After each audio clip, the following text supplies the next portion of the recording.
কোটি বছর আগে বিলুপ্ত হওয়া ডাইনোসররা যেন ফিরে এসেছে আবারও। মিশরের আলেকজান্দ্রিয়ার ২০০০ বছরের পুরনো অ্যান্টোনিয়াডেস গার্ডেনে আধুনিক প্রযুক্তির ছোঁয়ায় জীবন্ত হয়েছে সেই প্রাগৈতিহাসিক প্রাণীরা।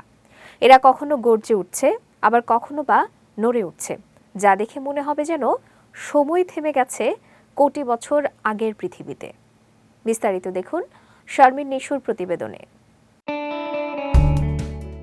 ২০০০ বছরের পুরনো এক বাগান, যার ভেতর আজও যেন ঘুরে বেড়ায় সেই প্রাগ ঐতিহাসিক কালের প্রাণী ডাইনোসর। গর্জে ওঠে, নড়ে ওঠে, যেন কোটি বছর আগের পৃথিবী এখানেই রয়ে গেছে।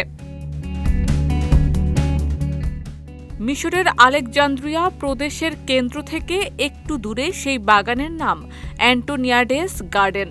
ইতিহাসের ভারে নত এই স্থানটি এখন রূপ নিয়েছে এক জীবন্ত রহস্যে। সবুজ গাছপালার ফাঁকে দাঁড়িয়ে থাকা বিশাল আকৃতির প্রাণীগুলোকে দূর থেকে দেখলে মনে হয় সময় এখানে থেমে গেছে।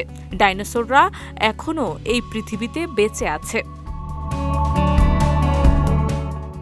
এটি মূলত মিশরের প্রথম ডাইনোসর পার্ক, যা তৈরি করা হয়েছে অ্যান্টোনিয়াডেস গার্ডেনের মধ্যেই। সিলিকন, মোটর আর সেন্সরের সূক্ষ্ম কারিগরিতে এখানে ডাইনোসরগুলোকে এমনভাবে তৈরি করা হয়েছে যেখানে বিশাল প্রাণীগুলোর গর্জন আর আনাগোনায় কোটি বছর আগের পৃথিবী যেন জীবন্ত হয়ে উঠেছে। এই পার্কে প্রবেশ করে যদি কেউ চোখ বন্ধ করে কান পেতে শোনে, তবে মনে হবে যেন বিশাল কোনো ডাইনোসর গাছের পাশ দিয়ে হেঁটে যাচ্ছে। দূর থেকে ভেসে আসে তাদের গর্জনের শব্দ। পার্কের নকশাকার ইব্রাহিম দা ভিঞ্চি জানান, এই প্রকল্পের মূল উদ্দেশ্য ছিল মানুষকে সময়ের স্রোত পেরিয়ে সেই বিস্ময়কর অতীতে পৌঁছে দেয়া।